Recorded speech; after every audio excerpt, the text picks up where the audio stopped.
When I was, I don't know, like mid-teens through my mid-20s, I went to the gym a lot. Obviously, the parts I was getting were playing these dumb jocks, and so I was working out a lot, and I needed to get into really good shape. And of course, as you can see, I've stayed in perfect shape since then. And I was working out at Gold's Gym. Now, Gold's Gym is this world famous gym down in Venice, okay? And that's where Arnold Schwarzenegger trained and like all of the Mr. Olympia guys trained. But I wasn't at that one. I was at the Gold's Gym in North Hollywood. And I end up meeting this guy who's hysterical, and we start working out together. And I really like this guy. This guy's really fun. He knows all about like bodybuilding and everything. He's got a great physique, and he's telling me all these stories. And I slowly find out that the guy that I'm training with is this legend in bodybuilding. His name is Rick Drayson, okay? Now, Rick Drayson used to train with a guy by the name of Arnold Schwarzenegger.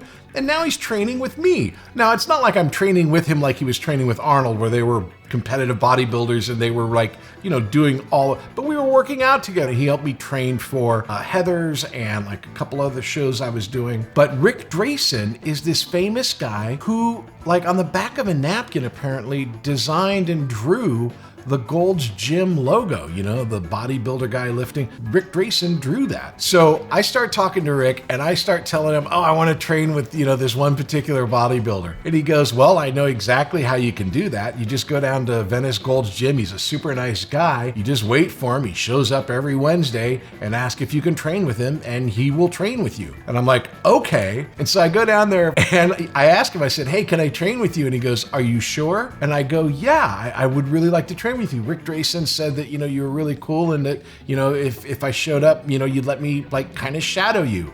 And he goes, well, it's leg day. Are you sure? And I could not believe that I was going to train with this guy on leg day. So who is this guy? This guy was the Quad Father. This guy is Tom Platz. Now, I know I'm talking really only to two people at this point, but yeah, Tom Platz, the man with the most freakishly fascinating, amazing quads in the bodybuilding business, is asking or like letting me shadow him during leg day. And of course, I shadowed him, by no means doing any of the weight that he was doing, but the exercises and trying to match the reps with the weight that I could do. Of course, by the end of the day, this is true and kind of sad. I had a stick shift that I was driving at the time. It was a Mustang GT, and the clutch was really hard to push in. And I had driven this down to Venice, and I couldn't drive out of the lot for about an hour after the workout because my legs were so destroyed. And forget about the next couple of days. I was in bed for the next couple of days. But yeah, because I happened to be training at this one gym, got to meet the legendary Rick Drayson. And for you two people out there who are still listening to this, thank you. And there you go. That's my story about how I got to train with Tom Platz.